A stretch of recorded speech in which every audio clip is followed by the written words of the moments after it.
السلام علیکم. کس صورت نے میری زندگی بدل دی، بہت ہی سخت بندش کو ختم کر دیا، میری ہر روز بڑھتی پریشانیوں کو میرے ذہنی سکون اور کامیابی میں بدل دیا. صرف اس ایک صورت کو پڑھنے سے میرے سالوں پرانے رکے ہوئے کام کیسے ٹھیک ہونا شروع ہو گئے. اور میرا آج کا یہ ولاگ ان تمام بہنوں کے لیے جو مجھے پاکستان میں یا پاکستان سے باہر دیکھ رہی ہیں. تو یہ ولاگ مجھے بنانے کی ضرورت کیوں پیش آئی، میں آج آپ کے ساتھ سب کچھ اپنے لائف ایکسپیرینس شیئر کروں گی، بٹ اس کے لیے آج کا آپ کو ولاگ پورا دیکھنا ہوگا. So let's start our today's vlog. Hi everyone, السلام علیکم. How are you? Hope you are all fine. I'm fine too. Alhamdulillah.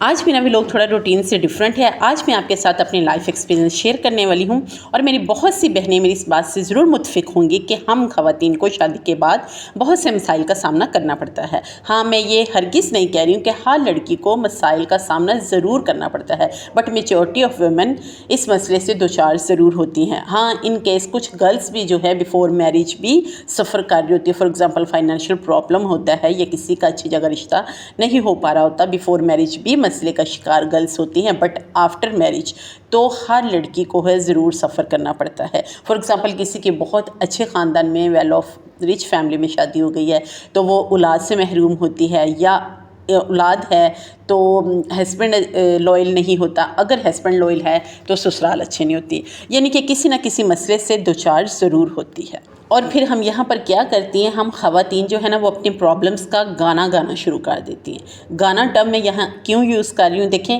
ہم جو ہے نا اس کا ڈنڈورا پیٹنا شروع کر دیتی ہیں، راگ الاپنا شروع کر دیتی ہیں. یعنی کہ پہلے تو ہم اپنے نیبرس میں کسی کو بتاتی ہیں، ایسی خواتین جو ہم سے ملتی جلتی ہیں ان کے ساتھ ہم اپنے شیئر کرتی ہیں. اس کے بعد ہمیں یہاں جب تسلی نہیں ہوتی تو ہم جب اپنے میکے جاتے ہیں تو وہاں والدین کو جا کے بتاتی ہیں. پھر بھی ہمیں تسلی نہیں ہوتی تو ہم بہت سے جو نا طویز طاقو عمل کی طرف بھاگنا شروع کر دیتی ہیں. غرض کہ ہم نا بس اس طرح کرتی ہیں کہ ہم ہر ایک کو بتانے میں مصروف ہوتی ہیں. نہیں بتاتی تو صرف ہم جو ہے نا وہ اللہ تعالیٰ کو نہیں بتاتے ہیں. پتہ نہیں کیوں نہیں بتاتے ہیں، لیکن اصل چیز جو ہمیں کرنی چاہیے نا وہ اپنے تمام مسائل کے حل کے لیے اللہ سے رابطہ کرنا ہے، اور وہی نہیں ہم کرتے ہیں. پتہ نہیں ہم کیوں نہیں کرتے ہیں. شاید ہم اس لیے نہیں کرتے ہیں کہ اللہ ہمیں جو نا وہ فوراً انسٹنٹ رسپونڈ نہیں کرتے ہیں. جیسے ہم اپنی فرینڈس کے ساتھ اپنا جو نا پیٹ ہلکا کر کے اپنی باتیں شیئر کر کے کر رہی ہوتی ہیں نا، فوراً سے ہمیں وہ رسپونڈ کر رہی ہوتی ہیں کہ ہاں تم نے یہ ٹھیک کیا یا ایسا کرنا چاہیے تھا. ہمیں اس طرح سے فوراً جو رسپانس ہے نا وہ اللہ تعالیٰ کی طرف سے نہیں ملتا ہے. تو شاید ہم اس لیے جو نا اپنے مسائل کا ڈنڈورا پیٹنا شروع کر دیتے ہیں، جبکہ ہمیں جو ہے نا سب سے اس میں امپورٹنٹ بات یہ ہے کہ ہمیں اللہ تعالیٰ سے اپنا کنیکشن قائم کرنا چاہیے. اچھا، لوگوں سے جو ہم بات کرنے کا کیا نتیجہ نکلتا ہے، جب ہم کسی ایک بندے سے اپنی بات شیئر کر دیتے ہیں نا تو وہ ایک بات جو ہے وہ بندے کے منہ سے کبھی نہ کبھی ضرور نکلے گی، اور وہ ایک بندے کو بتائی ہوئی بات 100 بندوں تک ضرور پہنچے گی اور آپ کو پتہ بھی نہیں ہوگا. کیونکہ یہ تو ٹھیک ہے کہ اگر آپ کا بہت کوئی سنسیئر فرینڈ ہے نا، آپ نے اس سے تھوڑی سی بات شیئر کر لی تو ٹھیک ہے، بٹ بعض دفعہ کسی کو ایسی ہیبٹ ہوتی ہے کہ وہ نا کسی ایک پہ وہ رہتا ہی نہیں ہے. مثلا اس کو بھی بتا دیا، اس کو بھی بتا دیا، اور بس ہر ایک کو بتاتا چلا جاتا. تو یہ بہت غلط ہیبٹ ہے. تو ہر ایک کے آگے رونے سے بہتر ہے کہ آپ صرف ایک ہستی کے آگے روئیں، اور وہ ہستی ہے اللہ پاک کی ہستی. اچھا، میں آپ کے ساتھ اپنا لائف ایکسپیرینس شیئر کروں گی کہ میرے اوپر ایک ایسا بھی ٹائم آیا تھا کہ میں بہت ڈپریشن اور انزائٹی میں چلی گئی تھی. مجھے کوئی صورت نظر نہیں آتی تھی، کسی مسئلے کا حل نظر نہیں آتا تھا، اور میں خود بھی جو نا عام روٹین میں نماز اور قرآن پاک پڑھتی تھی. یعنی کہ میں نے بالکل چھوڑا ہوا تھا، پڑھتی تھی میں. لیکن دیکھیں ہر کام کا ایک طریقہ ہوتا ہے، سلیقہ ہوتا ہے، اور کنسسٹنسی ہوتی ہے. دیکھیں کوئی کام جب ہم ریگولر کرتے ہیں نا، ریگولر بیس پہ، تو وہ کام اللہ تعالیٰ کو بھی پسند آتا ہے. اب میری بہت سی سہیلیاں اس بات سے متفق ہوگی کہ دیکھیں ایک دنیاوی پروفیشن ہے، آپ یوٹیوبر ہیں، یوٹیوب پہ کام کرتی ہیں. اگر آپ کنسسٹنسی کے ساتھ کام کرتی ہیں تو آپ کے ویوز اچھے آتے ہیں. جب آپ ریگولر نہیں ہوتی ہے تو آپ کی ریچ ڈاؤن ہونا شروع ہو جاتی ہے. میری بہت سی بہنیں اس سے ضرور اتفاق کریں گی. کامنٹ میں بتائیے گا کہ کیا یہ میں بات صحیح کہہ رہی ہوں یا نہیں ہے. بالکل سیم لائک دیٹ. اسی طرح اللہ تعالیٰ کے ساتھ بھی ہے کہ اگر آپ ریگولر بیس پہ کرتے ہیں نا، چاہے تھوڑا سا ذکر اللہ پاک کا کرتے ہیں، کوئی کلام کو ریگولر پڑھتے ہیں، نماز کو ریگولر پڑھتے ہیں، کسی بھی کام کو ریگولرٹی کے ساتھ کرتے ہیں نا، کنسسٹنسی کے ساتھ، تو اس میں تاثیر آ جاتی ہے. اور میرے ساتھ بھی ایسے ہوا. جب میں لا علم تھی، بس کبھی پڑھ لیا یہ چیز، کبھی وہ ورد کر لیا، کبھی وہ نماز پڑھ لی، مطلب کہ ایک چیز کو میں نے ریگولر نہیں کیا تھا. اور میں بہت زیادہ پریشان رہتی تھی، اور اتنی مشکلیں، اتنی رکاوٹیں کہ مجھے کچھ سمجھ نہیں آتا تھا کہ میں دعا بھی مانگتی ہوں، میں نماز بھی پڑھتی ہوں، میں قرآن بھی پڑھتی ہوں، میں بہت سے ورد بھی کرتی ہوں، لیکن اس کا کیوں مجھے جو ہے نا وہ حل نہیں مل رہا، میری پریشانیاں نہیں ختم ہو رہی۔ اور خاص طور پہ ایک تو اتنی بڑی پریشانی تھی نا کہ جس وجہ سے میں ڈپریشن میں چلی گئی تھی۔ اچھا، ڈپریشن میں جاتے جاتے جاتے جیسے جب اللہ تعالیٰ نے آپ کے راستے کھولنے ہو نا، جب اللہ تعالیٰ نے آپ کا بازو پکڑنا ہو، تو پھر آپ کے سامنے کوئی نہ کوئی اللہ پاک جو ہے نا وہ آپ کو رستہ دکھا دیتا ہے، کیونکہ اس کا بھی جب آپ دعائیں مانگ رہے ہوتے ہیں نا تو اللہ تعالیٰ کہتے ہیں نا آپ کی کوئی دعا رائے گا نہیں جاتی۔ دیکھیں، میں ارریگولر طریقے سے بے شک اللہ تعالیٰ کو یاد کر رہی تھی، لیکن کر رہی تھی تو اللہ تعالیٰ کو میری وہ ادا پسند آئی، میری دعائیں شاید کوئی قبول ہوئی ہوگی، اور اللہ تعالیٰ نے میرے سامنے پھر جو ہے نا ایک رستہ کھولا۔ اور وہ راستہ کیا تھا، وہ منزل کیا تھی، وہ مجھے ایک کلو کیا اللہ پاک نے دکھایا تھا، وہ تھا سورۃ رحمان۔ یہ ایک ایسی سورت ہے جس کو میں نے تب بھی پڑھا جب میرا نماز پڑھنے کو دل کیا نہیں کیا، جب قرآن پڑھنے کو دل کیا نہیں کیا، دعا مانگنے کو دل کیا نہیں کیا، اس صورت میں بھی میں نے سورۃ رحمان پڑھی اور سنی۔ اچھا، اس میں یہ ہے کہ بعض دفعہ ہوتا ہے کہ ہم جو ہے نا ہمارا دل نہیں چاہتا، کیونکہ یہ میری بہت سی بہنیں اس بات سے ضرور متفق ہوں گی کہ جب ہم بہت زیادہ نا امید ہو جاتے ہیں نا، ڈپریشن میں چلے جاتے ہیں، ہم بہت، جیسے میں نے کہا کہ دعائیں کرتے ہیں، نماز پڑھتے ہیں، ہر کچھ کرتے ہیں، اور ہمیں لگ رہا ہوتا ہے کہ ظاہری طور پہ اللہ پاک جو ہماری دعا قبول نہیں کر رہے ہیں، تو ہم اللہ پاک سے بھی نا امید اور مایوس ہو جاتے ہیں، جو کہ نہیں ہونا چاہیے، لیکن ہم بعض دفعہ ہو جاتے ہیں، اور پھر ہم کیا کرتے ہیں کہ ہم دعائیں کرنا بھی بند کر دیتے ہیں، نماز پڑھنے کو بھی ہمارا دل نہیں کرتا، قرآن کھولنے کو بھی دل نہیں کرتا۔ آپ کچھ نہ کھولیں، نہ قرآن کھولیں، صرف ایک چیز کھول لیں، موبائل کھول لیں۔ اچھا، اب میری بہت سی بہنیں اعتراض کریں گی، موبائل کھول لیں، کیوں کھول لیں بھائی؟ جب مشکل آتی ہے تو نماز کی طرف لپکو، آپ قرآن پڑھو، بالکل آپ کی ٹھیک ہے، لیکن میری بہنوں، میری پیاری سہیلیوں، جو جس مسئلے سے گزر رہا ہوتا ہے نا، اس کو پتہ ہوتا ہے کہ جس تن کو لگتے ہیں نا وہی تن جانے والی بات ہوتی ہے، کہ جب آپ تھک جاتے ہیں نا تو پھر کہتے ہیں نا گلہ بھی اپنوں سے بنتا ہے، پھر آپ اللہ سے بھی ناراض ہو جاتے ہیں، اور کہتے ہیں کہ اگر نہیں تو پھر میں نے یہ نہیں کرنا، میں نے نہیں نماز پڑھنی۔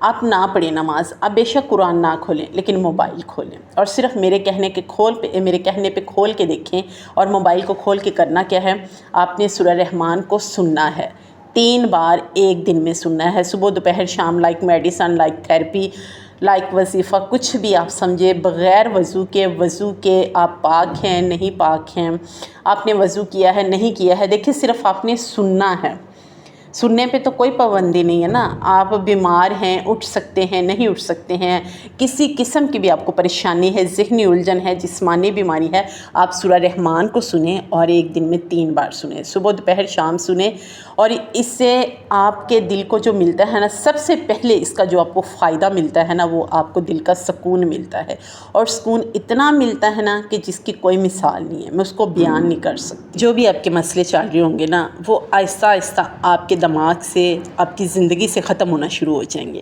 میں آپ کو اپنے یہ ورڈز دے رہی ہوں، آپ آزما کر دیکھ لیں، تو جب اس کو آپ اپنی روٹین کا حصہ بنا لیں گے نا، تو اللہ پاک کے ساتھ آہستہ آہستہ آپ کا کنیکشن بننا شروع ہو جائے گا۔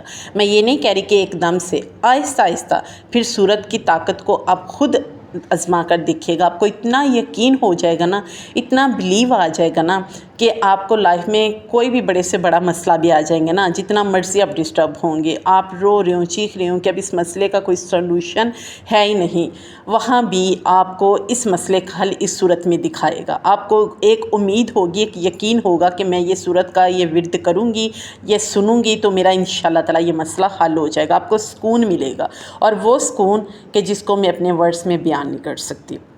اللہ کے ساتھ کنیکشن اپنا ڈیولپ کیجئے، تو آپ آہستہ آہستہ نماز کی طرف بھی آئیں گے، آپ کی اللہ تعالیٰ سے دوستی بھی ہونا شروع ہو جائے گی، اور دعاؤں میں تاثیر بھی آنا شروع ہو جائے گی، آپ خود محسوس کریں گے کہ آپ کو ایسا لگے گا کہ اللہ تعالیٰ نے آپ کو سننا شروع کر دیا ہے۔ اچھا، آپ نے اس کے اوپر بہت سی ویڈیو دیکھی ہوگی، یہ موضوع ہو گیا، وہ ہو گیا، مجھے نہیں پتا، میں نے نہیں سنا، میں نے اپنا لائف ایکسپیرینس آپ کے ساتھ شیئر کیا ہے کہ جب میں نے یہ سورت سننا سٹارٹ کی تھی نا، تو میں نے صرف دل میں ایک یہ پکی نیت کر کے، اللہ تعالیٰ پر ایمان رکھ کے، اس قرآن پاک پر یقین رکھ کے سننا شروع کی تھی کہ یا اللہ پاک، آپ نے فرمایا ہے کہ ہر مسئلے کا حل اس قرآن میں ہے، اور میرے مسئلے کا حل بھی یقیناً اس میں ہوگا۔ تو میں نے وہ نیت کی، اس مقصد کے لیے پڑھنا شروع کیا۔ تھوڑا سا میں آپ کے ساتھ شیئر کر دوں کہ ایک تو یہ تھا کہ میرے گھر میں جو سسرال میں بہت سی نچاکیاں ہو رہی تھی، الحمدللہ اس مسئلے سے بھی کافی حد تک میں نے جو نجات پائی ہے۔ اور دوسرا جو مجھے سب سے زیادہ مسئلہ تھا وہ یہ تھا کہ میرے ہسبینڈ کی جاب جب سے لگی تھی اسی کے اوپر ہی تھے، نہ تو ان کی پروموشن ہو رہی تھی، نہ گریڈ اپ ہو رہا تھا، اور نہ ہی وہ یعنی کہ جمپ کر رہے تھے کسی اور جگہ پہ، اور یہ میرے لیے جو نا ڈپریشن اور انزائٹی بن چکا تھا۔ اور میں نے اتنا کچھ کیا تھا نا، میں آپ کو پہلے بتا چکی ہوں۔ اور پھر میں نے جب ایک دم سے کچھ دن پہلے یعنی کہ ابھی مجھے 1 منتھ ہوا میں نے یہ سٹارٹ کی، اور الحمدللہ بہت خوشی کے ساتھ آپ سب کو میں گڈ نیوز دے رہی ہوں، اور اللہ پاک کا لاکھ لاکھ شکر ادا کرتی ہوں کہ میرے الحمدللہ ہسبینڈ کی جاب نیو جگہ پہ لگ چکی ہے، گریڈ بھی اپ ہوا ہے، پروموشن بھی ہوئی ہے۔ اور اتنی سخت بندش تھی نا، کہ اتنی سخت بندش تھی کہ کسی نے ہمیں بتایا تھا کہ آپ کی بہت سخت بندش ہے، اسی وجہ سے آپ کے کام نہیں ہوتے، کہ ایون کہ میرے ہسبینڈ کے انٹرویو کلیئر ہو جاتے تھے، ٹیسٹ کلیئر ہو جاتے تھے، لیٹر بھی آ جاتا تھا، پتہ نہیں کیا ہوتا تھا، ایٹ دا اینڈ ایک چھوٹے سے پوائنٹ پہ آ کے بس کام رک جاتا تھا، اور وہ صاف لگ رہا تھا کہ کوئی بندش ہی تھی۔ تو الحمدللہ صرف اس ایک صورت کو سننے سے، میں نے 7 دن سنی تو مجھے الحمدللہ رزلٹ ملنا شروع ہو گئے۔ پھر اس کے بعد میں نے مسلسل رکھی ہے جاری، اور انشاءاللہ اس کو میں اپنی پوری لائف میں اب جاری رکھوں گی، کیونکہ اس کے بہت سے فائدے ہیں۔ تو آپ بھی اس کو ضرور آزمائیے گا، اور مجھے بتائیے گا کامنٹ کر کے کہ آپ کو یہ میری آج کی ویڈیو کیسی لگی۔ آپ کے ساتھ میں نے اپنا ایکسپیرینس شیئر کیا، کامنٹ میں بتائیے گا۔ ویڈیو پسند آئی ہو تو لائک شیئر ضرور کیجیے گا، تاکہ دوسری میری بہنوں کا بھی بھلا ہو۔